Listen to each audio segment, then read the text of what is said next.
Primera de Pedro, capítulo 3, versículo 13. Este texto va a ser bien interesante para la conclusión de lo que vamos a estar viendo ahora. Primera de Pedro, capítulo 3, versículo 13. Es interesante en lo que usted lo busca. Versículos anteriores a lo que vamos a leer, Pedro está concluyendo la idea de dirigirse hacia los esposos, las esposas, de cómo tiene que ser su trato. Hay que entender que el público al que Pedro estaba dirigiéndose era a una iglesia que estaba siendo perseguida, una iglesia que estaba dispersa, pero que aún en medio de esa crisis que estaban viviendo y seguían reuniéndose como iglesia primitiva, como iglesia de Cristo, y aún en esta vida de iglesia, con este contexto de persecución, pasaban cosas o acontecían problemas cotidianos que una iglesia se enfrenta. Entonces, después de hablar a los maridos, a las esposas, él empieza a dar su conclusión en el versículo 8 de cómo tienen que comportarse, qué frutos tienen que dar, cita algunas partes del Antiguo Testamento y después de eso es que vamos a leer la porción de hoy, Primera de Pedro capítulo 3 versículo 13. Entonces, no pierda de vista el contexto que le acabo de decir, porque entonces Pablo, dale con Pablo, con Pedro, dice en el versículo 13 la siguiente pregunta. ¿Y quién les podrá hacer daño a ustedes si demuestran tener celo por lo bueno? Ojo, ojo con esa pregunta, porque es interesante cómo Pedro lo está diciendo a una iglesia perseguida con problemas de iglesia cotidiano. O sea, aparte de los problemas cotidianos que como iglesia enfrentaban en sus reuniones, aparte del contexto mayor de que los estaban asesinando en ese momento de la historia, Pedro les está recordando algo bien interesante en medio de su sufrimiento, que no dejen su labor como iglesia de evangelizar a los perdidos a través del celo o del testimonio que como iglesia de manera colectiva estaban dando. Presta atención. ¿Quién les podrá hacer daño a ustedes si demuestran tener celo por lo bueno? No les está diciendo, mire, si ustedes tienen celo por lo bueno, nadie les va a poder hacer daño, porque la historia nos da otra evidencia. A esta gente los mataron, a muchos de la iglesia primitiva perdieron sus vidas por causa del Evangelio.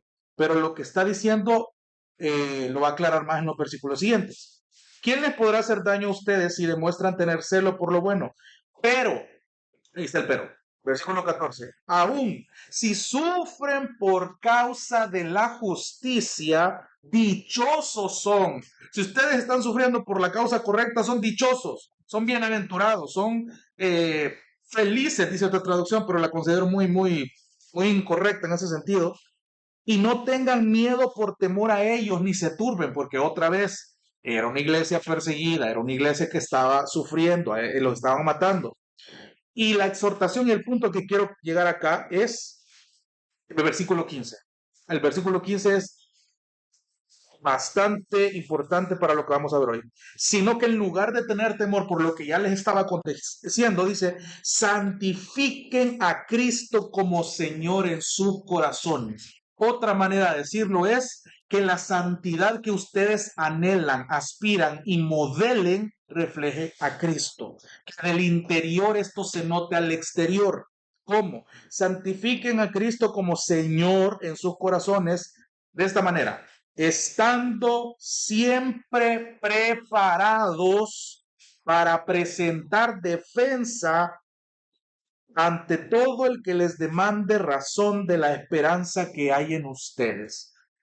Póngase a pensar por un momento. Los creyentes estaban siendo perseguidos, amenazados, y de repente, al igual que pasó con ciertos apóstoles, que pasó con discípulos, que pasó con gente de la iglesia, que fueron citados en alguna corte por Roma, eh, acusados de un delito, de algún sectarismo en ese momento, no recuerdo bien el término legal, eh, pero llegaba un punto donde el acusado tenía que presentar su defensa. ¿Por qué estás haciendo esto?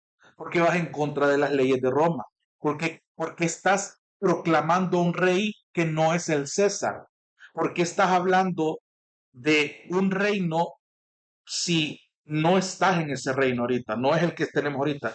¿Cuáles son tus argumentos? Y en ese momento el creyente tenía que estar preparado para ver esa oportunidad no como una oportunidad para defender su vida, sino como una oportunidad más allá de su vida, presentar las buenas nuevas del Evangelio ante incrédulos, ante personas que jamás habían escuchado de Jesucristo. Miren cómo Pedro está diciendo esto. De esta manera ustedes están santificando a Cristo en sus corazones. Están entendiendo que Cristo pesa tanto en sus corazones aún más que su propia vida. Esa es la idea.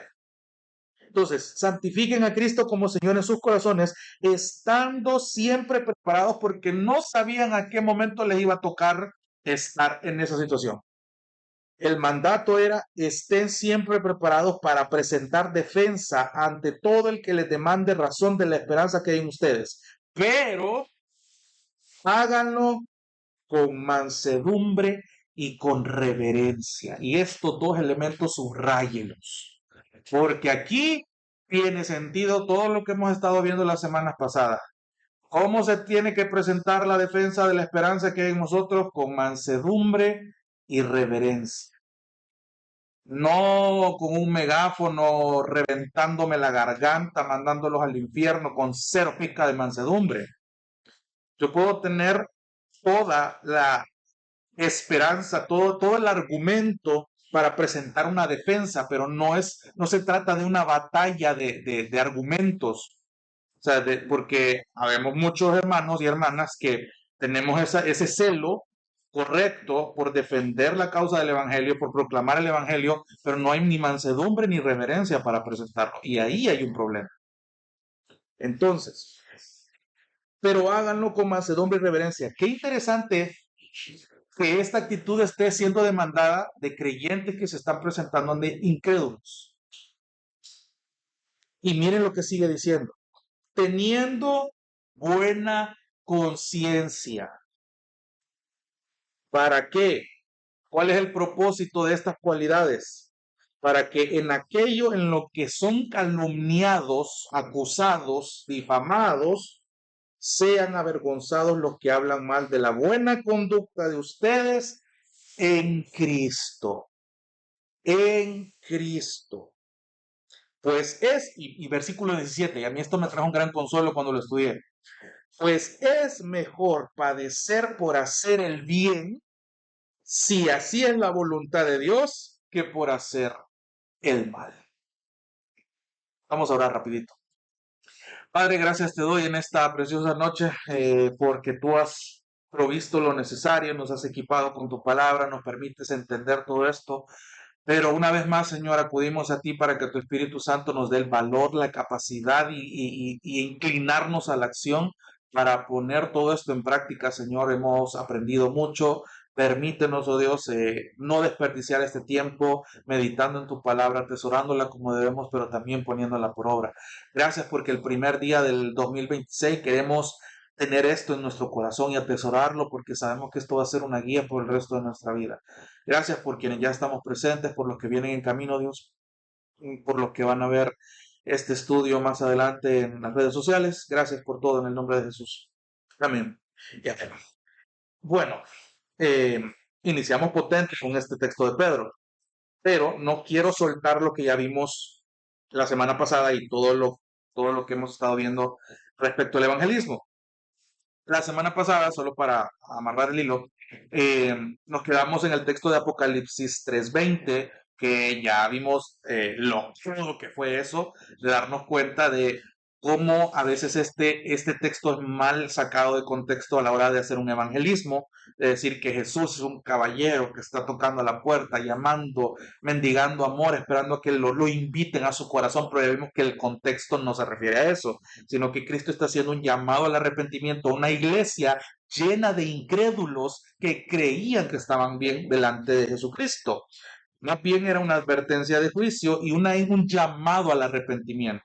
Y vimos todas las imágenes que Jesucristo mismo usa en el contexto de la iglesia en la Odisea. Y vimos todo ese contexto de ojalá fueras tibio, ojalá fueras frío o caliente, pero como sos tibio te voy a vomitar de mi boca, porque decíamos, la idea es que tu idea de iglesia, tu vida de iglesia, tu idea de cristianismo a mí me repugna, a mí me da asco. Ese era el nivel de palabras fuertes que Jesucristo estaba diciendo a la iglesia en la Odisea. Entonces, avanzábamos a ese texto y volvíamos, y les decía yo, esta idea del círculo para hablar de el amor que vimos en Juan 13, 34, 35, que el amor es la base para la gran comisión, que es lo que Jesús nos mandó hacer, de vayan, hagan discípulos, bautícenlos, pero enséñenles. Yo puedo hacer la mejor campaña evangelística, pero si no tengo amor, no sirve de nada. Yo puedo hacer aquí esta clase de dinámica todos los jueves y puedo llenar este lugar de gente, pero si no hay amor de por medio, este amor bíblico que Jesús nos enseñó, no nos sirve de nada. Entonces, y decíamos, y volvíamos le dimos la primera vuelta a ese círculo y volvemos al tema del amor, volvimos al tema del amor diciendo, hermanos, es necesario que la iglesia refuerce su amor interno de manera interna, colectivamente hablando, porque si pretendemos mostrar, modelar, proclamar un amor que en nuestro interior no estamos viviendo, ¿qué le vamos a ejemplificar a los incrédulos? Y con eso nos quedamos la semana pasada. No podemos decir que amamos a los incrédulos si ni siquiera nos amamos como iglesia local. Y ese era el punto en el que nos quedamos. Ahora bien, después de ver este pasaje de Apocalipsis 3:20, nos movemos a Pedro y ya vimos lo potente que Pedro le dice a estos creyentes para su labor evangelística en medio de un contexto donde los estaban matando. Esto ni siquiera nos está pasando a nosotros, pero la demanda es la misma para nosotros. Si vamos a presentar defensa de la esperanza que tenemos, hay requisitos para hacerlo. Esa es la idea. Hay actitud correcta que la Biblia demanda para hacer. Mansedumbre, reverencia y buena conciencia. Y eso es clave porque a la hora de evangelizar a eso se nos va. O sea, no basta solamente con conocer el Evangelio. Y ya dijimos, ya voy a pasar esa tarea que les dije la última vez. No podemos hacer una labor evangelística si ni siquiera sabemos definir el Evangelio. Si usted no puede presentarme el Evangelio de manera básica, la obra de Cristo y lo que Él hizo, ¿qué va a ir a predicar allá afuera? ¿Qué va a ir a evangelizar allá afuera? Es más, si ni siquiera entre nosotros nos modelamos el Evangelio, el amor, que es la base del evangelismo, ¿qué pretendemos hacer entonces hacia afuera? Porque gracia y verdad en algún momento tiene esta labor que hacer de manera colectiva. Pero si no estamos preparados para esa labor colectiva, ¿por qué? Porque no nos estamos amando como deberíamos de manera interna. Ese era el punto en el que nos quedamos. Entonces, nos quedamos en esa parte del amor otra vez y vamos a darle vuelta al círculo la última vez. Entonces, mencionaba en la penúltima clase respecto a qué pasa o qué visión tienen las iglesias de sana doctrina, basándose en la Biblia respecto a la plantación de iglesias. Es algo que quiero aclarar, porque habíamos dicho, ok, sí, venimos de un sistema de iglesias evangélicas que tienen una filosofía, una metodología para hacer plantación de iglesias. No es lo mismo decir, y esto es común en las iglesias proféticas, iglesias ultrapentecostales, les digo yo. De repente yo vengo y les digo, hermanos, siento que Dios ha puesto en mi corazón que vaya a poner una iglesia ahí en Soya. ¿Quiénes se animan a venirse conmigo? Está fácil, sí, vamos a ver, ya Dios va a estar proveyendo porque si el Señor es la visión, aunque la visión tardara, yo voy a esperar en Él, sacando textos de contexto. Sacando textos de contexto. Yo vengo, abro, me endeudo con algún fulano para que me alquile alguna galera y ahí empieza la iglesia Gracia y Verdad filial Soyapango, por ejemplo. Eh, o Verdad y Gracia. Entonces, el punto es, hermanos, que esto pasa lastimosamente y por eso es que hay iglesias y hay casos donde las iglesias no duran nada o terminan tergiversando el evangelio. ¿Por qué? Porque de entrada hay un proceso, es decir, y aquí no voy a entrar, pero es un paréntesis que yo quiero hacer necesario, porque la manera en la que la iglesia también puede hacer evangelismo de una manera bíblica y ordenada es a través de la plantación de iglesias.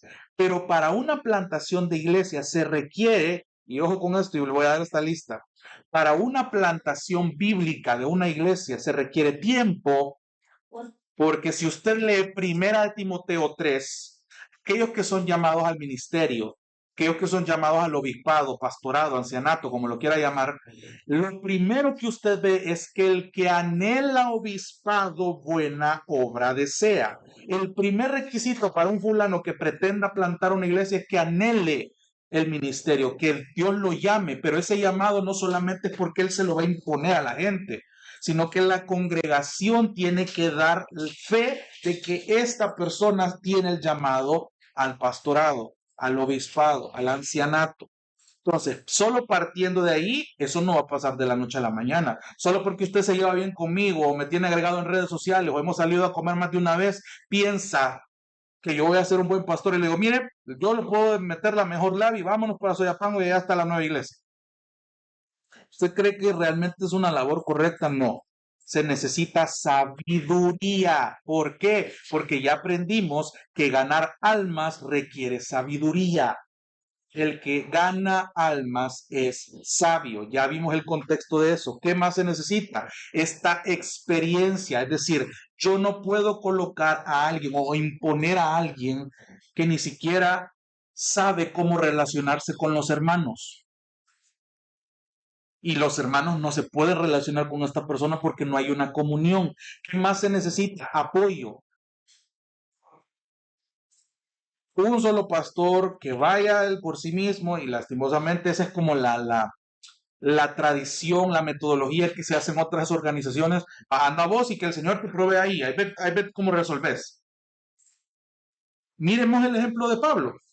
Pablo iba, hacía una labor misionera, predicaba el evangelio, pasaban años antes de que dentro de la comunidad a la que él evangelizaba, los creyentes empezaran a madurar y Pablo empezaba a observar quiénes podían servir a la Grey como él lo estaba haciendo y empezaron los colaboradores.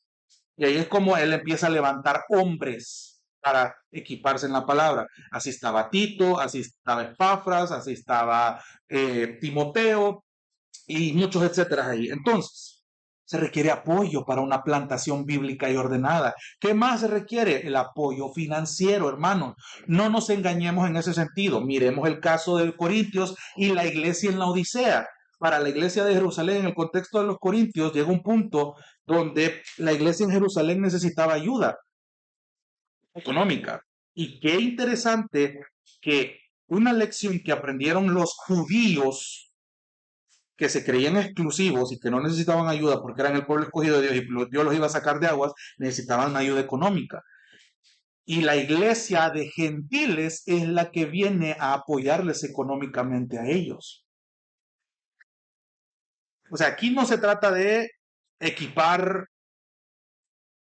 mega iglesias ostentosamente económicas. No se trata de eso. Se requiere apoyo, claro que sí. Provisión que Dios permite a través de los hermanos que ofrecen, que ofrendan, porque la ofrenda también tiene una cabida aquí en este tema, pero se requiere de esa parte financiera. O sea, no es como, bueno, había una frase ahí en donde la iglesia me estaba dando, si usted quiere ser pastor necesita tener pisto.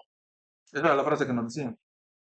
Si usted quiere ser pastor necesita pisto. Y a veces la gente incrédula piensa que el oficio de pastor, de los diezmos te están pagando. Esa es la jerga común. La gente tiene una definición de este oficio bíblico muy corrupta, porque lastimosamente tienen ejemplos de eso. ¿Qué más se necesitan? Oraciones. Esto no es algo que se pueda tomar a la ligera. Si en algún punto a Jonathan Gómez se le plantó el deseo de querer poner una iglesia en Soyapango, yo de entrada, lo más sabio que de entrada puedo hacer es pedir que oren por eso, para que el Señor vaya confirmando si esto solo es un capricho emocional mío, porque se me subió el ego, o porque de plano el Señor ha puesto ese sentir en el corazón y va encaminando todos los recursos, las personas, para ello. Y por último, se necesita esa confirmación del llamado. Y ya esto lo vimos en el tema de eclesiología. Yo no puedo venir aquí a imponerme como pastor o como alguien llamado al ministerio de señores, acéptenme. ¿Por qué? Porque yo lo digo y el Señor me respalda. No se trata de eso. Cuando alguien es un prospecto ancianato como su servidor, puede estar en observación por muchos años, en el buen salvadoreño, puede estar en jabón por muchos años. ¿Por qué? Porque la idea es que esta persona tiene que ser conocida por el rebaño, porque el rebaño va a dar testimonio de que Jonathan es llamado al ministerio y porque la congregación tiene la capacidad de señalar a Jonathan de las cosas que necesita mejorar, que necesita reforzar y que tiene que seguir manteniendo. No es un salto a la ligera, por eso es tan importante. Y para mayor información, pues ahí podemos compartir ciertos talleres de plantación de iglesias si a usted le interesa ese tema, porque es interesante cómo en las iglesias de sana doctrina se maneja la plantación de iglesias. No es algo que a la ligera se pueda hacer. Y esto, hermanos, es una labor que es parte del evangelismo. Parte del evangelismo es plantar iglesias, ya lo hemos dicho. Entonces, porque cuando dirigimos todos estos recursos es para la gloria del Señor al final.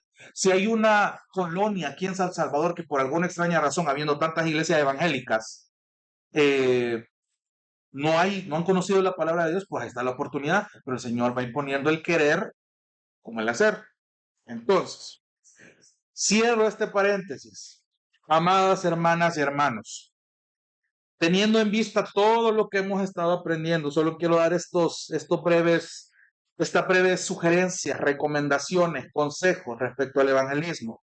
Otra vez, siempre volviendo al tema del amor. eh, si usted ha entendido que como iglesia debemos reforzar la unidad, porque esta unidad está basada en el amor, entonces usted tiene la responsabilidad de ser administrador de esta unidad y de este amor para una labor evangelística. Le pongo un ejemplo. ¿Cómo es que usted va a exponer a alguien que no es cristiano a la vida de la iglesia? El paso más obvio, que usted invite a un incrédulo aquí a Gracia y Verdad, en el caso más sencillo. Pero aquí es donde yo quiero que preste su atención. Si usted conoce a alguien, independientemente de su trabajo, su familia, su comunidad, y lo invita a Gracia y Verdad y sabe que esta persona no tiene nada que ver con la iglesia, pero por labor divina, esta persona accede a acompañarle porque no tiene nada más que hacer, vale la pena que nos hagamos las siguientes preguntas. ¿Qué cree usted que puede ver un incrédulo que alguno de ustedes invite un domingo por la mañana o un jueves por la noche? Interesante. Sí, les hago esta pregunta por el hecho de que el ideal es que cuando un no creyente venga, se dé cuenta de que hay un amor evidente entre los hermanos que se están cuidando unos a otros, en cosas tan sencillas. O sea, el interés se nota, o sea, es algo que realmente no se puede fingir y si se finge a la larga no dura mucho. Ah, pero me llama la atención que ha pasado que de repente hay miembros que han invitado a almorzar después del servicio a estas personas, por ejemplo, con el propósito de conocerlos y que conozcan a un 0,2% de la iglesia. Eh, porque recuerdo un comentario que, al menos en nuestro contexto, algo que caracteriza Gracia y Verdad es esa parte jovial, esa parte que recibe a los hermanos, recibe a cualquiera que entre en ese sentido. Y eso debería de ser algo que debemos mantener, pero, esta vez reforzando los fundamentos correctos. Porque si hacemos lo que hacemos ya con el propósito y el fundamento correcto, otra vez, motivaciones correctas, propósitos correctos. Ya entendimos aquí que si sufrimos y aun si el hecho de preocuparnos unos por otros, porque usualmente no tendemos a hacerlo, porque nos cuesta entablar una relación, una comunicación, una plática que no sea un día de reunión, nos cuesta, en cierto sentido, eso implica sufrir, negarte a ti mismo, que tú salgas de tu zona de confort por la gloria del Señor. Y si eso implica para ti un sufrimiento, pues te recuerdo lo que Pedro dice, estás santificando a Cristo como Señor en tu corazón, porque de alguna manera tú estás dando este testimonio de una buena conducta en Cristo. Y aquí dice, mejor es padecer por hacer el bien, si es que es la voluntad de Dios, que por hacer el mal. Entonces, hay que seguir haciendo eso, pero siempre se puede mejorar. Y desafortunadamente no todos se sienten bienvenidos. Y aquí es donde quiero ir a la siguiente pregunta. ¿Por qué creen, porque sí puede pasar, o ya ha pasado, por qué creen que hay gente que pueda no sentirse bienvenida? ¿Qué razones, y quiero limitarlo específicamente a Gracia y Verdad, qué razones podría haber por las que alguna persona que es ajena a la iglesia viene, pero por alguna extraña razón no se siente bienvenida. Porque, ¿cuál es el impulso de alguien nuevo en una iglesia cuando el culto termina? Huir, cabal, huir. Huir, ¿por qué? Porque, o sea, o sea, está completamente, se siente esta persona se siente sola, no se siente ubicada, pero ¿qué pasa cuando de entrada en el primer día tiene una guía? Aún cuando en esta primera vez se vean que termina el culto, dice, "Mey, rapidito para allá".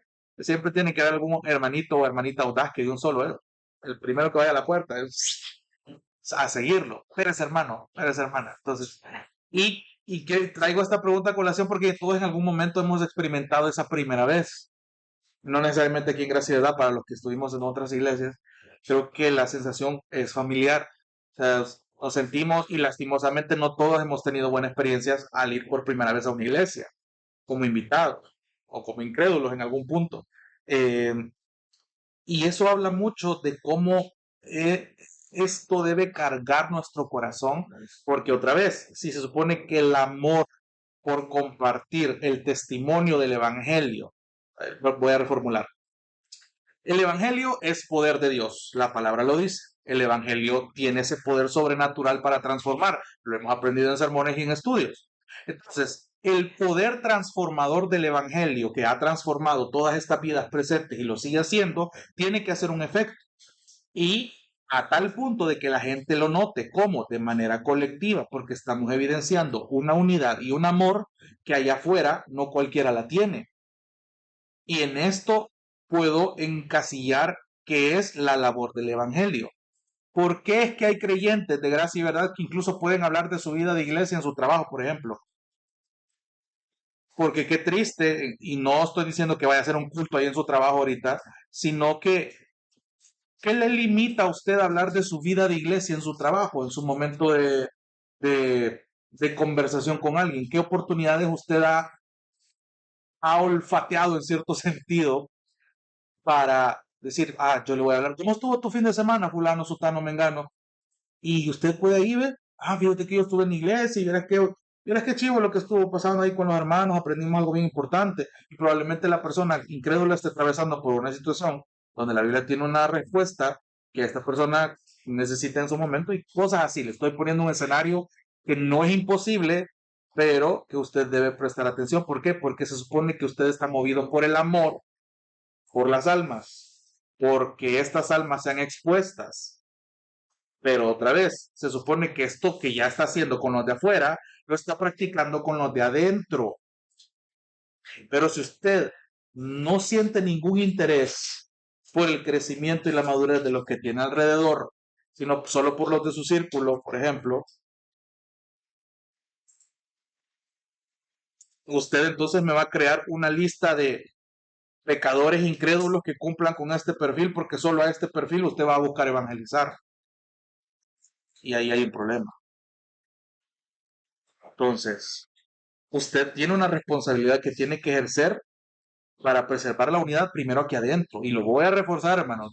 Estamos hablando de evangelismo, estamos hablando de ir afuera, estamos hablando de predicar a las almas. Sí, es lo que requiere la gran comisión. Pero esto, hablar de esto, nos debe mover a ver cómo estamos adentro. Ese es el punto del evangelismo. No podemos hacer un buen evangelismo si la iglesia adolece de amor y de unidad por dentro. Ese es el punto. Ese es el punto. Entonces, ¿cómo estamos preservando el mensaje del Evangelio? Le estamos dando la prioridad a la palabra, predicando fielmente la palabra, qué bien. Pero otra vez, hay una responsabilidad de parte de las ovejas. ¿Por qué? Porque cuando se infiltraba una falsa doctrina, a quien señalaba Pablo no siempre era al pastor, sino que a la congregación misma era la que exhortaba. Sí, implicaba el liderazgo. ¿Pero por qué? Porque se supone que las ovejas, como la labor de los de Berea, aunque fuera Pablo el que estaba predicando, bueno, Pablo predicó esto, vamos a ir a ver a la palabra si lo que este tipo ha predicado realmente es verdad. ¿Cuánta falta hacen los creyentes así? Que filtran todo. Puede venir John MacArthur resucitado a predicar aquí, pero yo tengo mi responsabilidad es que si lo que este tipo predicó es bíblico, yo debo ir y examinar lo que esta persona predicó. Si va totalmente pegado a la Biblia. Y otra vez, unidad, amor, amor, unidad, dos cosas que no pueden ir separadas para tener la base del evangelismo. No me puede despegar esas dos cosas. Sí, armemos campaña, repartamos tratados allá a los de la universidad, a los trabajadores del Subway, a los de la funeraria, a los de la Olímpica, a los del Super Selecto. Podemos tener un montón de ideas creativas, pero de entrada reforcemos entonces nuestra unidad y nuestro amor adentro, para que la gente de afuera note que hay algo que está pasando aquí que solo el Evangelio puede hacer. Entonces, amados hermanos, aquí que donde yo estos últimos minutos los quiero dedicar a practicar esta tarea que yo les había dicho la semana pasada. ¿En qué consistía?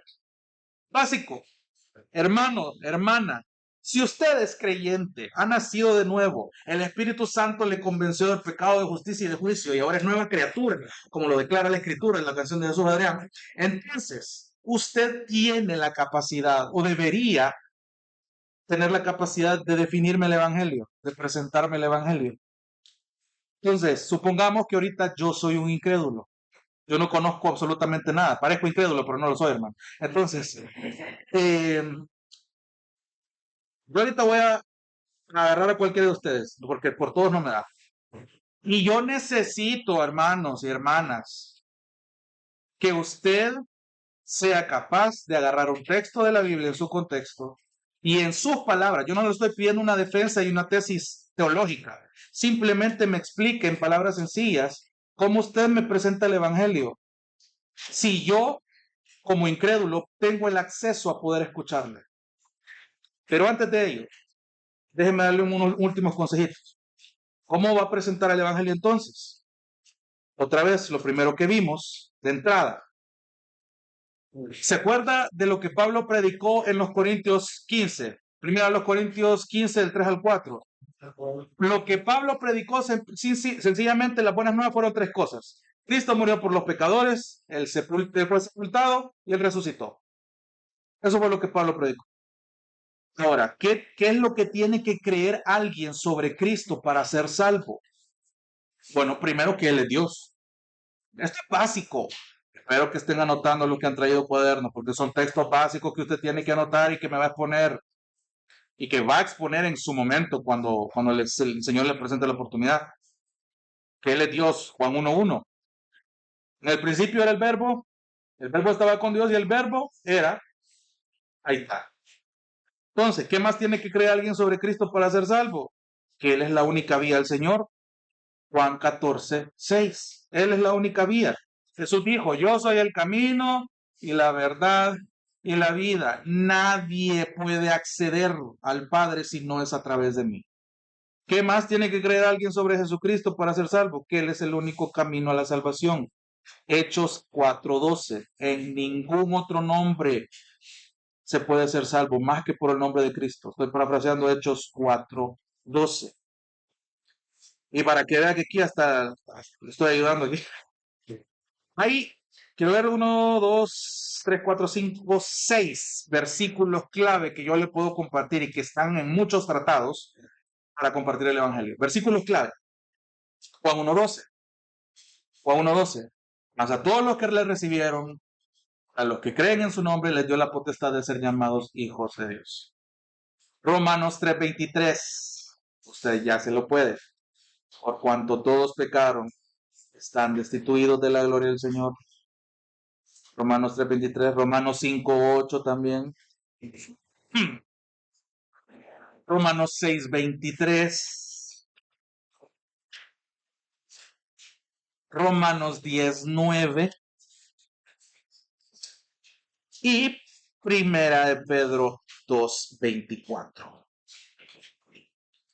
Que él mismo llevó nuestros pecados en su cuerpo sobre la cruz, a fin de que muramos al pecado y vivamos a la justicia, porque por su llaga fueron ustedes curados. Entonces, pero antes de ello, ¿qué es lo que usted tiene que atacar, según dijimos? Porque si hay algo que no tiene que hacer, es la pregunta de si usted se muere hoy, ¿para dónde usted cree que va? Quite esa pregunta, porque la gente nunca le va a decir que va a ir al infierno. Otra pregunta asociada puede ser, ¿tú crees que estás bien delante del Señor? ¿Por qué? Y ahí usted va a ver cuál es su argumento para definir su bondad. Y usted puede bombardearlo con Romanos 3. ¿Qué es lo que usted tiene que aterrizar? ¿Cuáles son las verdades que la gente no suele entender? Primero, que el hombre no puede salvarse a sí mismo. El hombre no puede salvarse a sí mismo. Otra verdad que la gente no entiende, que Dios es santo y que odia el pecado y al pecador. Se lo puede ver en el Salmo 5, versículos 4 y 5. ¿Qué otra verdad que la gente no entiende? Que Jesucristo es Dios. Que un ser humano que la historia registra es Dios. Colosenses 2:9. ¿Qué otra verdad la gente no entiende? Que la muerte en la cruz fue por su pecado. Que Jesús murió por su pecado. Ah, ¿cómo así? Yo tengo pecado. Sí, usted tiene una gran carga, una gran deuda que Jesús pagó. Primera de Pedro 3:18. Y una última verdad que la gente no suele entender es que Cristo ofrece el cielo como un regalo gratis de Dios, pero hay una leve condición, diría yo. No es que Dios está condicionando su amor, pero me encanta el título de, lastimosamente, uno de estos pastores que tuvo esta caída, pero este pastor escribió un libro que se llama Te costará todo. Y la premisa de este libro era, sí, la salvación fue gratis, pero te va a costar toda tu vida, rendir toda tu vida. Entonces, Cristo ofrece el cielo como un regalo gratis de Dios, porque no hicimos nada para merecerlo, Romanos 6:23. Entonces, y como último recurso, su propio testimonio. ¿Por qué? Porque a la larga lo que el incrédulo va a ver, hermanos, es, sí, me estás hablando y me estás presentando una tesis teológica increíble, más que cualquier filósofo, me está hablando de la deidad, de la justificación, de la santificación. Pero ¿y eso cómo te ha afectado a vos? ¿Qué me podés dar en primer plano, vos que has vivido esto, lo has experimentado, esto es verdad? Porque ya hay incrédulos que le piden defensa de su esperanza. Sí, pero todo esto, ¿cómo te ha afectado a vos? ¿Qué efecto me puedes testificar que has sufrido de este evangelio, de estas buenas nuevas? Hay mucha tela que cortar aquí, pero por razón de tiempo, eh, ahí está el llamado, hermano. O sea, todos nosotros somos llamados a la responsabilidad de saber presentar defensa de conocer la palabra, de conocer, perdón, a nuestro Dios. Entonces, hemos aprendido cómo es la vida de iglesia. Sabemos las herramientas que Dios nos provee, entonces ya sabemos cómo actuar. Es necesario entonces comenzar a actuar para este 2026. Así que el Señor nos ayude. Vamos a orar. Dios te bendiga. Realmente es un privilegio para nosotros que puedas escuchar el mensaje de la palabra de Dios. Esperamos que Dios obre en tu vida grandemente a partir de lo que puedas escuchar y aprender a través de este sermón. Sin embargo, creemos que solo este sermón es insuficiente y no debería de suplantar por ningún motivo tu asistencia a una iglesia local. La iglesia local es el medio por el cual Dios obra en la vida de su pueblo. Te motivamos a que busques una iglesia sana donde congregarte o puedas contactarte con nosotros en nuestras redes sociales para que nos puedas visitar. Será un gusto poder servirte y que podamos juntos adorar a Dios en comunión con sus redimidos mientras aprendemos de su palabra. Que el Señor te bendiga.